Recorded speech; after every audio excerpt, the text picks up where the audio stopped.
Hello, today I will guide you on how to extract a RAR file on Windows 11. Step 1. Download and install WinRAR. Open any web browser. In the search bar, type WinRAR download and press enter. Click on the official website, WinRAR.com. From the search results, click on Download WinRAR. Scroll down and click on Download WinRAR again. Click Yes to allow installation. Click Install, then OK, and finally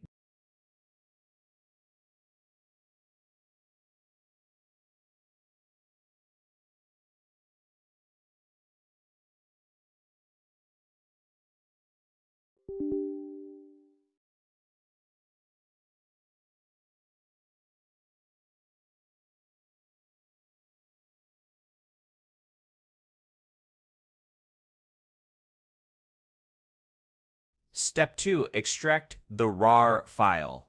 Locate the RAR file you want to extract. Double-click on the RAR file. It will open in WinRAR. Click on Extract to. Choose a destination folder. Click OK to start the extraction process. Once done, navigate to the selected folder and you will find the extracted files. If you found this tutorial helpful, don't forget to like, subscribe, and share. Thank you.